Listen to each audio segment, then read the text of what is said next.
तो जय हिंद साथियों, कैसे हैं आप सभी। उम्मीद करते हैं अच्छे होंगे और अच्छे से तैयारी कर रहे होंगे। आज हम लोग क्लास 6 एनसीईआरटी इतिहास को देखने जा रहे हैं, जो चैप्टर फर्स्ट है। ये एक वीडियो, इसका एक लेक्चर जो है पहले ही करा दिया गया है। ये दूसरा लेक्चर है। इसमें सिलेबस और इंट्रोडक्शन के बारे में समझना है कि क्या है, ठीक ना। वो बोले, एक का कमेंट था कि सर सिलेबस को भी समझा दिया जाए और साथ ही इसका इंट्रोडक्शन भी दे दिया जाए। ठीक है, तो उसी के देखते हुए ये दूसरा वीडियो बनाया गया है। लेक्चर 2 है। ठीक है, अगर ये लेक्चर 1 नहीं देखे तो डिस्क्रिप्शन में उसका लिंक दिया हुआ है या आइकन में लिंक है, आप वहां से जाकर देख सकते हैं। ठीक है, तो इसका सिलेबस है, उसको समझ लेते हैं।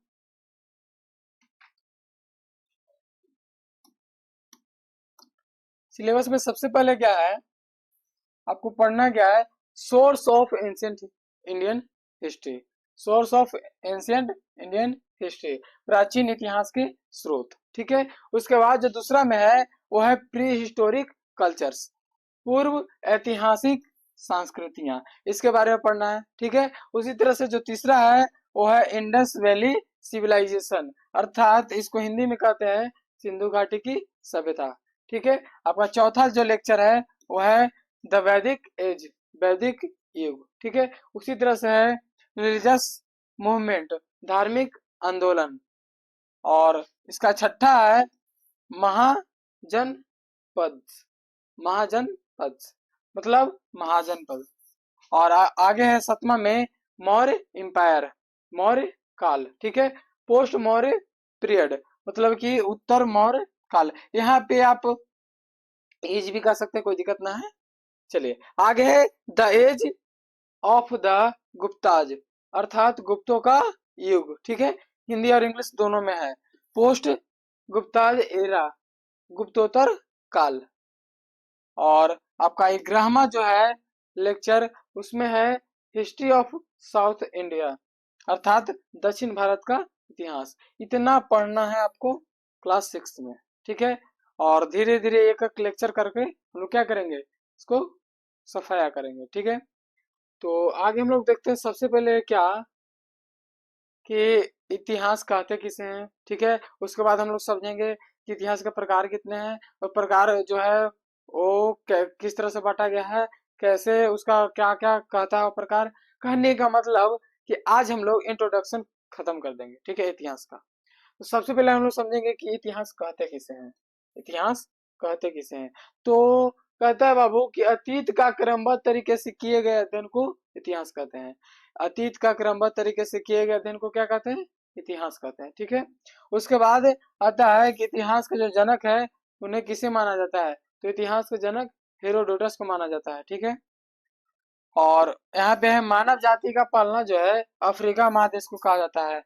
मानव जाति का जो पालना है किसे, अफ्रीका महादेश को कहा जाता है। और मानव जाति की सभ्यता का पालना एशिया महादेश को कहा जाता है। ठीक है, यहाँ ही सब एशिया महादेश में ही मानव जाति क्या हुए थे, सभ्य हुए थे, इसलिए मानव जाति का सभ्यता का पालना कहा जाता है एशिया महादेश को। ठीक है, और इस आज का जो लेक्चर है उसमें हम लोग क्या देखने वाले हैं, तो सबसे पहले हम लोग देखेंगे इतिहास का विभाजन देख लेंगे। ठीक है, दूसरा में देखेंगे इतिहास के समय रेखा, उसके स्रोत देखेंगे। ठीक है, और प्राचीन भारत के आधुनिक इतिहासकार के बारे में देखेंगे। ठीक है, इस तरह से सभी को बारी बारी से देखते हैं। तो सबसे पहले हम लोग देखते हैं डिवीजन ऑफ हिस्ट्री, इतिहास का विभाजन। तो इसमें हम लोग इससे देखने से पहले आपका एक मोटिवेशन लाइन है, क्या है, अगर जीवन में सफलता प्राप्त करनी है तो मेहनत पर विश्वास करो। अगर जीवन में सफलता प्राप्त करनी है तो मेहनत पर विश्वास करो। किस्मत की आजमाइश तो जुए में होती है, किस्मत की आजमाइश तो सिर्फ जुए में होती है। ठीक है, तो चलिए आगे हम लोग देखते हैं। इतिहास को 3 कालखंडों में बांटा गया है। इतिहास को कितने कालखंडों में बांटा गया है, 3 खंडों में बांटा गया है। ठीक है, जिसमें पहला है प्राग ऐतिहासिक काल। ठीक है, दूसरा है आद ऐतिहासिक काल और तीसरा है ऐतिहासिक काल। तो प्राग ऐतिहासिक काल को इंग्लिश में प्री हिस्टोरिक पीरियड कहा जाता है। प्राग ऐतिहासिक काल को इंग्लिश में प्री हिस्टोरिक पीरियड कहा जाता है। आज ऐतिहासिक काल जो है उसको प्रोटो हिस्टोरिक पीरियड कहा जाता है। और ऐतिहासिक जो है उसको हिस्टोरिकल पीरियड कहा जाता है। ठीक है, इस तरह से आपको लिखा हुआ है। यही इतिहास के 3 कालखंड में बांटा गया था प्राचीन इतिहास को। ठीक ना, इस तरह से हम लोग बांट देंगे। आगे है प्राग ऐतिहासिक काल कहते किसे हैं, क्या क्या है इसके बारे में समझते हैं। प्राग ऐतिहासिक काल को इंग्लिश में प्री हिस्टोरी कहते हैं, ठीक है। उसके बाद कहता है कि इतिहास का वह समय जिसमें मानव लिखना पढ़ना नहीं जानता था, इसकी जानकारी केवल पुरातात्विक साक्ष्य से मिलती है, इसके अंतर्गत पाषाण काल को रखा गया है। कहता है कि इस समय के जो मानव थे न पढ़ना जानते थे और ना ही लिखना जानते थे। यही वजह है कि इस समय ना शिलालेख था और ना ही कोई अभिलेख मिले, ना ही किसी तरह का लिखा हुआ मिला है। तो सिर्फ और सिर्फ उस काल का जानकारी हमें पुरातात्विक स्रोतों से मिलती है, पुरातात्विक साक्ष्यों से मिलती है, ठीक है। और इसमें एक और लाइन क्या है कि इसके अंतर्गत पाषाण काल को रखा गया है। इसी के अंतर्गत किस काल को रखा गया है, पाषाण काल को रखा गया, स्टोन एज को रखा गया, ठीक है। तो पाषाण काल किसे कहते हैं, सबसे पहले इसको समझ लेते हैं। तो पाषाण काल जो है इसको इंग्लिश में स्टोन एज कहते हैं, ठीक है। तो स्टोन एज कहता है वह समय जब मानव पत्थर के औजार एवं हथियार को उपयोग करता था, पाषाण काल कहलाता है। कहता है कि काल का वह समय जिसमें मानव पत्थरों का औजार, पत्थरों का हथियार, पत्थरों का कहने का मतलब पत्थर का प्रयोग करता था, उस समय को, उस काल को पाषाण काल कहते हैं, ठीक है। आगे है कि भारत में 1863 ईस्वी में 1863 ईस्वी में रॉबर्ट ब्रूसफुट ने क्या किया था, पाषाणकालीन सभ्यता की खोज की है। अगर क्वेश्चन आ जाए कि पाषाणकालीन सभ्यता का खोज सबसे पहले किसने किया, तो उनका नाम है रॉबर्ट ब्रूस फूड ने। कब किए हैं, तो 1863 ईस्वी में, ठीक है। उम्मीद करते हैं यहां तक समझ में आ गया होगा। आगे हम लोग देखते हैं, क्या देखते हैं कि भारतीय पुरातत्व का पिता किसे कहा जाता है, तो सर अलेक्जेंडर कनिंघम को कहा जाता है। भारतीय पुरातत्व जो कहने का मतलब खनन से प्राप्त होता है, इस तरह के जो खनन के बारे में समझाया है, सबसे पहले किसने बताया था, तो अलेक्जेंडर कनिंघम ने बताया था, ठीक है। आगे भारत का पुरातात्विक संग्रहालय जो है उसका नाम है इंदिरा गांधी मानव संग्रहालय, इंदिरा गांधी मानव संग्रहालय, ठीक है। जो किस मंत्रालय के अधीन आता है, वो संस्कृति मंत्रालय के अधीन आता है, ठीक है।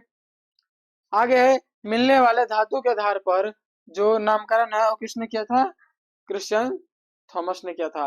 कहता है कि मिलने वाले धातु के आधार पर उसका जो नामकरण है वो क्रिश्चियन थॉमस किए थे। जैसे में तांबा मिला तो ताम्रप्रशन काल, ठीक है, लोहा मिला तो लोह युग, इस तरह से जो बंटवारा किए हैं उनका नाम है क्रिश्चियन थॉमस। आगे है कि लिखावट के आधार पर नामकरण किसने किया था, तो जॉन ब्रूस ने। जॉन ब्रूस ने लिखावट के आधार पर क्या किया था, इतिहास को विभाजन किया था, ठीक है। तो चलिए और आगे देखते हैं। आगे क्या है, पाषाण काल के प्रकार। हम लोग पाषाण काल समझ गए, और पाषाण काल के क्या समझ लेते हैं, प्रकार समझ लेते हैं, ठीक है। तो इसको मुख्य रूप से 4 भागों में बांटा गया है। पहला है पूरा पाषाण काल, दूसरा है मध्य पाषाण काल, तीसरा है नव पाषाण काल और चौथा है ताम्र पाषाण काल, ठीक है। पूरा पाषाण काल को इंग्लिश में पिलियोलिथिक एज कहते हैं या पीरियड कहते हैं, ठीक है। और मध्य पाषाण काल को मेसोलिथिक पीरियड कहते हैं। नव पाषाण काल या उत्तर पाषाण काल को नियोलिथिक पीरियड कहते हैं। और जो ताम्र पाषाण काल है उसे चेल्कोलिथिक पीरियड कहते हैं, ठीक है। इसका समय देख लेते हैं, तो 20 लाख ईसा पूर्व से 12,000 ईसा पूर्व तक के समय को पूरा पाषाण काल समय कहा जाता है। और 12,000 ईसा पूर्व से 10,000 ईसा पूर्व के समय को मध्य पाषाण काल कहा जाता है। और 10,000 ईसा पूर्व से 3,000 ईसा पूर्व को नवपाषाण काल कहा जाता है, ठीक है, इस तरह से। और ताम्रपाषाण काल है 3,000 के बाद वाला समय को, 3,000 ईसा पूर्व के बाद वाले समय को ताम्रपाषाण काल कहा जाता है, ठीक है। और किसी का हो सकता है किन्हीं का एक प्रश्न आ रहा होगा कि पहले 12,000 होना चाहिए था, बाद में 20 लाख होना चाहिए था। अगर इस तरह का कंफ्यूजन है तो आपको वीडियो के अंत में बता दिया जाएगा, आप टेंशन ना लीजिए, समय रेखा, ठीक है। तो आगे देखते हैं हम लोग। सबसे पहले पूरा पाषाण काल को समझ लेते हैं। तो पूरा पाषाण काल को इंग्लिश में पिलियोलिथिक एज कहते हैं, ठीक है। इसका समय जो है 20 लाख ईसा पूर्व से 12,000 ईसा पूर्व है, ठीक है। कहता है यह इतिहास का सबसे प्रारंभिक समय था। ये जो पूरा पाषाण काल है वो इतिहास का सबसे क्या है, प्रारंभिक समय, सबसे शुरुआत वाली समय है, ठीक है। आगे है इस समय के मानव को आदि मानव कहा जाता है। इस समय के जो मानव थे उन्हें क्या कहा जाता है, आदि मानव कहा जाता है। अगर हो सकता है किन्हीं का कंफ्यूजन है कि आदि मानव जो जंगलों में रहते हैं उन्हें आदि मानव कहा जाता है, तो आप भ्रम में हैं। आदि मानव का मतलब होता है शुरुआत के मानव को आदि मानव कहा जाता है, ठीक है। इस समय का मानव खानाबदोश होते थे। इस समय के जो मानव थे वो कैसे थे? खानाबदोश होते थे। खानाबदोश का मतलब होता है अपने पेट भरने के लिए खाना को संग्रह करना, मतलब कि हमेशा एक ही मकसद है, सिर्फ और सिर्फ पेट भरना। ठीक है, तो आगे कहता है कि खानाबदोश का मतलब होता है खाना संग्रह करना, अर्थात जिसके जीवन का मुख्य उद्देश्य था जानवरों की भांति अपना पेट भरना। कहने का मतलब खाना बदोश पहले के लोग थे। आज है ना कि आज पैसे मैंने समझिए कि धन बदोश हैं, लेकिन उस समय के मानव जो थे वो खाना बदोश थे, धन बदोश नहीं है। हमें लग रहा है कि कब 1 लाख आ जाए, कब लग रहा है कि 1 करोड़ आ जाए, इस तरह से क्या करते हैं, धन बदोश हो गए हैं। लेकिन पहले का था कि कब मेरे पास 10 दिन का खाना आ जाए, 20 दिन का खाना आ जाए, साल भर का खाना आ जाए, कहने का मतलब महीनों का खाना आ जाए। इस तरह से पहले का मानव का था। ठीक है, आगे है इस समय के मानव की सबसे बड़ी उपलब्धि क्या थी कि आग की खोज हो गई थी। इस समय की सबसे बड़ी आविष्कार और सबसे बड़ा उपलब्धि जो है वो क्या है? आग की खोज। आग की खोज के कारण ही इस काल को कहा जाता है अग्निकाल। ठीक है, इस काल को क्या कहा जाता है? अग्निकाल कहा जाता है। तो याद रखिएगा कि अगर क्वेश्चन आ जाए कि आग की खोज जो है अग्नि, उसकी खोज कब हुई थी, तो पूरा पाषाण काल में। ठीक है, और आगे कहता है कि इस समय मानव पत्थर के बड़े बड़े औजारों का इस्तेमाल शिकार करने के लिए इस्तेमाल किया करते थे। ठीक है, अगर हो सकता है किन्हीं का एक कंफ्यूजन हो कि आग के आविष्कार कैसे हुए, तो अगर ये वीडियो आपको चाहिए और इस पे पूरी तरह से समझाया हुआ चाहिए तो आप कमेंट कीजिएगा, हम आपको समझा देंगे। और अगर नहीं आता है तो डीपली में अगर इसको जानना है तो आप कमेंट कीजिएगा, हम इसके पर एक स्पेशल वीडियो बना देंगे। ठीक है, आगे है मानव पत्थर के बड़े बड़े औजार का इस्तेमाल शिकार करने के लिए करते थे। पहले जो है पूरा पाषाण काल में उस समय कोई तकनीक नहीं था, कोई किसी तरह का औजार नहीं था, इसलिए बड़े बड़े पत्थरों का रुड़का कर क्या करते थे, लोग शिकार करते थे। और आज की तरह ऐसा नहीं है कि बंदूक था, क्या बोलते हैं, तीर धनुष, ऐसा नहीं था। बल्कि क्या था, पहले एक पत्थरों के से फेंक कर ही मारा जाता था, या तो पहाड़ों पर चढ़ जाते थे और जानवर को देखते थे कि कब आ रहा है और उसके बाद लुढ़काते थे। कहने का मतलब बहुत संकटमय शिकार होता था। ठीक है, आगे है इस समय मानव की चित्रकारी करना प्रारंभ कर देता है। इसी समय ने में मानव ने क्या कर दिया था, चित्रकारी करना प्रारंभ कर दिया था। इस समय लोग चित्र बनाना शुरू कर दिए थे। ठीक है, उस समय के देखिए देख लेते हैं यहाँ पे, वो चित्रकारी था इस तरह से होता था, जैसे मानव है, ठीक है, इसको इस तरह से बना दिया जाता था। अगर इस तरह से है तो इसका मतलब है कि वे नाच रहे हैं। ठीक है, इस तरह से मतलब कि काल्पनिक तरह से चित्र बनाया जाता था। आगे देखते हैं भीमबेटका की गुफाओं में पूरा पाषाण काल के चित्र देखने को क्या होता है, मिलता है। अब ये जो भीमबेटका है वो कहाँ में है? मध्य प्रदेश में है। ठीक है, ये भीमबेटका जो है वहां में पूरा पाषाण काल के जो चित्र बनाए गए थे गुफाओं में, वो देखने को अभी भी मिलता है। ठीक है, जो मध्य प्रदेश के कहाँ है? अब्दुल्लागंज रायसेन जिले में। ठीक है, आगे हम लोग देखते हैं मध्य पाषाण काल, जिसको इंग्लिश में मेसोलिथिक पीरियड कहा जाता है। ठीक है, इसका समय जो है 12,000 ईसा पूर्व से 10,000 ईसा पूर्व। ये जो कंफ्यूजन हो सकता है कि पहले 10,000 होना चाहिए था, बाद में 12,000, ये कंफ्यूजन ना रखें, हम आपको बाद में समझा देंगे। ठीक है, वीडियो को अंत में इस समय रेखा पढ़ना है। आगे है इस काल के बारे में सर्वप्रथम जानकारी कर्सायल ने दिया था। कब दिया था? तो 1867 ईस्वी में। याद रखिएगा, उसके उसमें जो है 1863 ईस्वी में दिया था। देखिएगा 1863 है ना पाषाण काल के बारे में, और उसके 4 साल के बाद 1867 ईस्वी में कौन दिया है? करसाल दिए हैं। ठीक है, किसके बारे में जानकारी? तो मध्य पाषाण काल के बारे में जानकारी दी है। कहता है यह पूरा पाषाण काल के बाद का समय है। पूरा पाषाण काल के बाद वाले समय को मध्य पाषाण काल कहा जाता है। ठीक है, इस समय मानव के हथियार छोटे आकार के होते थे। पहले के अपेक्षा जो है मानव ने क्या कर लिया था, हथियार बनाना सीख गया था, धीरे धीरे छोटे हो गए थे। इस समय भी पत्थर का ही था, याद रखिएगा। चलिए आगे देखते हैं, इसलिए इन्हें माइक्रोलिथिक कहते हैं। जो इस समय पहले की अपेक्षा औजार छोटा हो गए, इसलिए इस काल को मैक्रोलिथिक एज कहा जाता है, मैक्रोलिथिक पीरियड कहा जाता है। ठीक है, आगे है इस काल के मानव की सबसे प्रमुख कार्य अंत्येष्टि मतलब अंतिम संस्कार था। ठीक है, इस समय जो क्या बोलते हैं, मध्य पाषाण काल जो है उस समय मानव ने अंतिम संस्कार करना शुरू कर दिया था। इसी का हमें साक्ष्य मिलता है कहाँ में, तो है सहार नहर और महधाम में। कहता है कि इसी काल में मानव के अस्थि पंजर का मतलब है ठीक है कंकाल। तो कंकाल का सबसे पहला अवशेष प्रतापगढ़ उत्तर प्रदेश। प्रतापगढ़ कहाँ है? उत्तर प्रदेश यूपी के यहाँ पे सराय नहर है, ठीक है। सराय नहर एवं महधाम नामक स्थान से क्या हुआ है? प्राप्त हुआ है। उत्तर प्रदेश जो है, उत्तर प्रदेश के जो प्रतापगढ़ है, ठीक है, वहां के एक क्षेत्र, एक जगह है जिसका नाम है सराय नहर और महधाम। यहाँ से हमें मध्य पाषाण कालीन सभ्यता का क्या मिला है? साक्ष्य मिला है। उस समय के मानव के जो अंतिम संस्कार है उसका अस्थि पंजर मिला है। अंतिम संस्कार का मतलब सिर्फ जलाना नहीं होता है बल्कि दफनाना भी होता है, ठीक है। चलिए आगे देखते हैं। आगे है तीसरा नंबर में नवपाषाण काल, जिसको दूसरा नाम है उत्तर पाषाण काल भी कहा जाता है, ठीक है। इसको इंग्लिश में नियोलिथिक एज कहते हैं या नियोलिथिक पीरियड। इसका जो समय है 10,000 ईसा पूर्व से 3,000 ईसा पूर्व है, ठीक है। अब इस काल के बारे में सर्वप्रथम जानकारी किसने दिया था? जॉन लुबाक ने, ठीक है। कब दिए थे? तो 1865 ईस्वी में दिए थे। इस काल में मानव के अस्थायी आवास बना लिया था। मानव ने क्या कर लिया था? अस्थायी आवास बना लिया था। अस्थायी आवास का मतलब होता है एक जगह रहकर क्या कर रहे थे? निवास कर रहे थे। अब ऐसा क्यों कर रहे थे? क्योंकि जो नवपाषाण काल है इसमें मानव ने खेती करना और पशुपालन करना शुरू कर दिया था, ठीक है। अब जब खेती होगा तो कहीं एक जगह एक सीजन तो कम से कम रहना पड़ेगा ना। और जब रहना पड़ेगा तो अस्थायी में क्या करना पड़ेगा? रुकना पड़ेगा। और पहले के जो मानव थे कैसे थे? घुमंतु थे, एक जगह से दूसरी जगह जाया करते थे, ठीक है। तो आगे देखते हैं इसमें क्या कि साथ ही कृषि तथा पशुपालन भी क्या कर लेते? प्रारंभ कर दिया। मानव ने इस काल में पहिए तथा मटका की खोज की। अब देखिए, अब अनाज उपजा रहे हैं तो एक जगह से दूसरी जगह अनाज लेके जाना पड़ेगा, हो सकता है बेचने के लिए या एक जगह से दूसरी जगह जाने के लिए, ठीक है। तो अनाज ले जाने के लिए हमें कोई जरूरी नहीं है कि जानवर से ही ज्यादा मात्रा में ले जा सकते हैं, क्योंकि उसके लिए साधन चाहिए। तो लोगों ने क्या किया?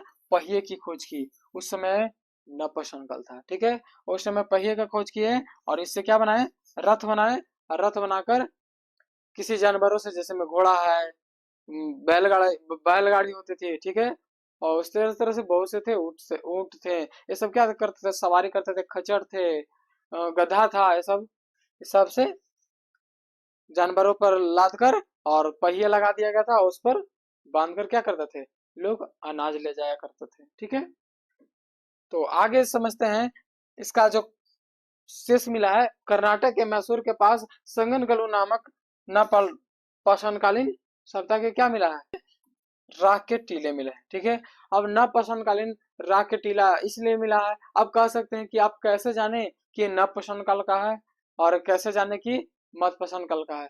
तो आइए इसको समझते हैं। एक इसे जानने का एक विधि है जिसका नाम है कार्बन 14 पद्धति, ठीक है। कार्बन 14 विधि के द्वारा हम किसी भी वस्तु का ये उम्र लगा पता कर सकते हैं कि वो कितना साल पुराना है, ठीक है। जितना ही वो कार्बन त्याग देगा उतना से पता चलेगा कि वो साल कितना साल पुराना है, ठीक है, वो वस्तु। तो उसी तरह से इसका साक्ष्य मिला है वो कर्नाटक के कहाँ है? मैसूर के पास संगनकलू नामक जगह पे मिला है, ठीक है। आगे कहता है कि पशुपालन का साक्ष्य भारत में आदमगढ़ जो मध्य प्रदेश में है तथा बगौर राजस्थान से प्राप्त हुआ है। जो भारत के राजस्थान और मध्य प्रदेश है, मध्य प्रदेश के यहाँ पे देखिएगा आदमगढ़ और राजस्थान के बगौर जिले से क्या मिले हैं? हमें पशुपालन के साक्ष्य मिले हैं। इससे ये पता चलता है कि नवपाषाण काल में हमें क्या हुआ है? पशुपालन करना शुरू कर दिया, ठीक है। चलिए आगे है, यह पाषाण काल का अंतिम समय था। ये जो ताम्र पाषाण काल है वो पाषाण काल का क्या था? अंतिम समय था, ठीक है। इस समय तांबे की खोज हुई थी। इस समय जो है तांबे की खोज हुई थी, इसलिए इस काल को ताम्र पाषाण काल भी कहा जाता है। इस समय तांबा का भी और पत्थर का दोनों का प्रयोग होता था, इसलिए ताम्र पाषाण काल कहते हैं, ठीक है। और तांबा की खोज होने के कारण औद्योगिकरण शुरू हो गया। उस समय क्या हो गया? औद्योगिकरण शुरू हो गया। औद्योगिकरण का मतलब होता है धीरे धीरे औजार बनना शुरू हो गए। अब जब औजार बना तो धीरे धीरे उसको क्या कर सकते हैं? फैक्ट्री का रूप ले लिया।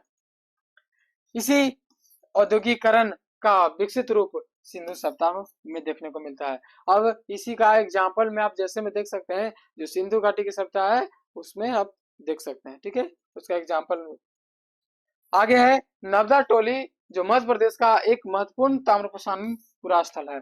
जो नर्मदा टोली अभी कहाँ में है? वर्तमान में मध्य प्रदेश में है। उस जगह पे ताम्र प्रसारण काल का साक्ष्य देखने को मिलता है। ठीक है, जिसकी उत्खनन किसने किया था? एच डी संकालिया ने किया था। एच डी संकालिया ने किया था। ये जो इसका जो खोज हुआ है, इसका उत्खनन जो हुआ है, इसका जो खोज किए हैं उसका नाम है एच डी संकालिया। ठीक है, और आगे कहता है कि मानव द्वारा खोजी गई पहली धातु का नाम क्या है? तांबा। और एक और पॉइंट याद रखिएगा कि मानव द्वारा पाला गया सबसे पहला पशु है जिसका नाम है कुत्ता। ठीक है, आगे है सोर्स, स्रोत। इसके इतिहास जानने के क्या है? स्रोत। तो ये मुख्य रूप से दो स्रोत हैं। ठीक है, एक है पुरातात्विक स्रोत और दूसरा है साहित्यिक स्रोत। दूसरा क्या है? साहित्यिक स्रोत। अब पुरातात्विक स्रोत में हम लोग जान सकते हैं कि अगर कोई सामग्री का अवशेष मिला है तो ऐसे जान सकते हैं कि वो कितना साल पुराना है, कौन सा काल का था। ठीक है, इस तरह से जान सकते हैं। दूसरा मिट्टी के बर्तन से हमें ये पता चलता है कि क्या नवपाषाणकालीन है, कब का है, कहाँ से मिला है, ये सब इससे पता चलता है कि मानव यहाँ भी आ गया था। आगे है सिक्के मिले। सिक्के से पता चलता है कि किस राजा का कौन सा सिक्का था। ठीक है, तो ये सब इतिहास जानने का क्या है? स्रोत है। शिलालेख है। शिलालेख का मतलब होता है कि पत्थरों पर लिखी गई लेख को शिलालेख कहते हैं। ठीक है, आगे यहाँ पे है साहित्यिक स्रोत के जानने का स्रोत क्या है? तो आप धार्मिक से जान सकते हैं, जैसे में मनुस्मृति है। ये सबसे क्या कर सकते हैं? आप इतिहास को जान सकते हैं। निरपेक्ष से आप जान सकते हैं विदेशी यात्रा जो किए, यहाँ पे यात्रा लिखा हुआ है, यात्री। ठीक है, विदेशी यात्रा से भी आप क्या कर सकते हैं? जान सकते हैं। तो क्योंकि यात्री विदेशी जो यात्रा किए थे उन्होंने अपने देश के बारे में क्या किए हैं? लिखे हैं। ठीक है, कि जो शिलालेख था वो पत्थरों पर लिखा जाता, पत्थरों और पहाड़ों पर लिखा जाता था। ठीक है, स्तंभों पर।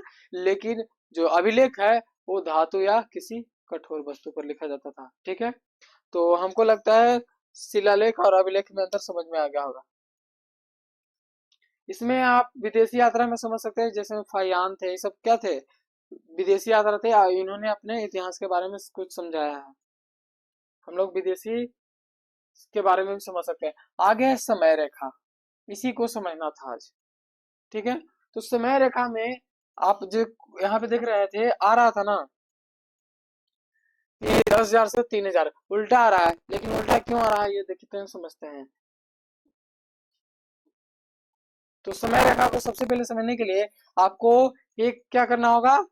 रेखा बनाना होगा, लाइन बनाना होगा, और उस रेखा के सबसे जो बीच है उसको शून्य मानना होगा। ठीक है, लोग शून्य मानेंगे, और जो शून्य मानेंगे उसी को बर्थ ऑफ जीसस क्राइस्ट कहेंगे। कहने का मतलब जो ईसा मसीह के जन्म को शून्य मान लेंगे। ठीक है, तो इसके इनके जन्म को शून्य मान लिए, और ईसा मसीह के जन्म के जो पहले का समय है उसे बीसी कहा जाता है, बिफोर क्राइस्ट कहा जाता है। ठीक है, बिफोर क्राइस्ट का मतलब होता है ईसा पूर्व। ठीक है, ईसा मसीह के जन्म के पहले, और उसके ईसा मसीह के जन्म के बाद वाले को एडी कहा जाता है। ठीक है, जिसको फुल फॉर्म होता है एनो डोमिनी। ठीक है, एनो डोमिनी कहा जाता है। अब ये जो है ये क्या है? क्रिश्चियन टर्म्स के अनुसार से इसे बीसी और इसे एडी कहा जाता है। अब देखिएगा यहाँ पे जो बीसी है वो मतलब पहले बड़ा और बाद में छोटा क्यों होता है? अब आपसे पूछना चाहते हैं सिर्फ इसको समझने के लिए कि आप बताइए कि -1 बड़ा है या -4 बड़ा है? सिर्फ इतना बताइएगा कमेंट में। तो आपका कमेंट का इंतजार रहेगा। अब इसमें ये पता चल रहा है कि -1 बड़ा है। क्यों 1 बड़ा है? क्योंकि आपसे पूछना चाहते हैं कि आप 4 रुपया अगर किसी से कर्ज लिए हैं तो आप ज्यादा अमीर हैं, या 1 रुपया किसी से कर्ज लिए हैं तो ज्यादा अमीर हैं। तो पता चलेगा कि आप 1 रुपया है कर्ज में, सिर्फ 1 रुपया है तो मतलब अभी आपके पास बहुत ज्यादा पैसा है। लेकिन आप अगर 4 रुपया लिए है इसका मतलब कि आपको 4 रुपया क्या है? कर्ज में है। तो यहाँ पे जो बीसी होते थे, बीसी हमेशा माइनस में समझ जाइए। ठीक है, माइनस में, ऋणात्मक होते थे और इधर धनात्मक होते थे, इसलिए ये छोटा होगा और ये बड़ा होगा। मतलब 1500 जो बीसी है, अगर किसी संख्या के पहले अगर बीसी लगा हुआ है, इसका मतलब कि वो समय को दर्शा रहा है, बिफोर क्राइस्ट मतलब ईसा पूर्व को दर्शा रहा है, और जब ईसा पूर्व को दर्शा रहा है तो ये छोटा हो जाएगा इसके अपेक्षा, इसके अपेक्षा वो क्या हो जाएगा, छोटा हो जाएगा। हो सकता है अगर आ जाए 2000, क्या इतना आ जाए 2000 आ जाता है, तो 1500 से क्या है, छोटा है, 1500 से छोटा है। ठीक है, तो इस तरह से हम लोग बीसी को समझ पाएंगे कि जितना ही बड़ा उतना ही छोटा, जितना ही छोटा उतना ही बड़ा। ठीक है, तो यहाँ पे हो गया, ये जो थे से क्रिश्चियन टर्म्स के अनुसार से थे। ठीक है, और इधर भी एक आध समझ लेते हैं, जैसे में आपका हो सकता है जन्म 2004 में हुआ हो और अभी 2024 में पढ़ रहे हैं, इसका मतलब कि आप देख पा रहे हैं कि यहाँ पे जो 2 है 4 है, यहाँ पे 4 कम था और यहाँ 24 जो है से ज्यादा है। तो यहाँ पे जो भी होता है एडी में बढ़ते क्रम में होता है 1 2 3 4 की तरह, और इधर जो होते हैं -1 2 -3 -3 -4 इस तरह से होते हैं। ठीक है, इधर घटते क्रम में होते हैं। घटते क्रम में तो ऐसे ही इस तरह से देख सकते हैं, घटते क्रम का मतलब माइनस में होते हैं। ऐसा नहीं है कि एक के बाद दो तो ये घटते क्रम हुआ, लेकिन माइनस में लगने के कारण ये घटते क्रम में होता है। ठीक है, तो ये क्रिश्चियन टर्म्स के अनुसार से हम लोग समझ लें। आगे कॉमन सॉरी जो सर्कुलर टर्म्स है उसके अनुसार से समझते हैं।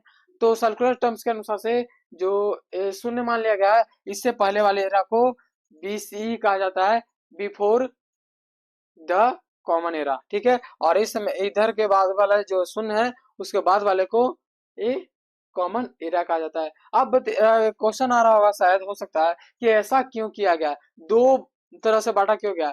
तो ये जो है किसी धर्म के आधार पर था, इसलिए इसे सभी लोग मान नहीं रहे थे, और ये जो है ये किसी धर्म के अनुसार से नहीं है, ये धर्मनिरपेक्ष है, इसलिए ये बीसी कहा जाता है। आज हम लोग ईसा पूर्व जो लिखते हैं, ईसा पूर्व, ये एक धर्म के अनुसार से ही है, क्रिश्चियन धर्म से अनुसार से है। हम किसी को आहत नहीं कर रहे हैं, ठीक ना, क्योंकि हमको समझाना था इसलिए समझा रहे हैं। तो बीसी का मतलब होता है ईसा पूर्व, और इधर होते हैं ईसवी। ठीक है, उम्मीद करते हैं यहाँ तक समझ में आ गया होगा। और आपका जो एक लेक्चर वो आपको समाप्त होता है यहीं पे, और यहाँ तक बनने के लिए आप सभी को बहुत बहुत धन्यवाद। अगर अभी तक वीडियो आप लोग लाइक नहीं किए हैं तो अभी लाइक कर दीजिए, क्योंकि अब समाप्त होने वाले हैं, फिर कभी नहीं कर पाइएगा। और अपने दोस्तों के साथ शेयर कर दीजिए।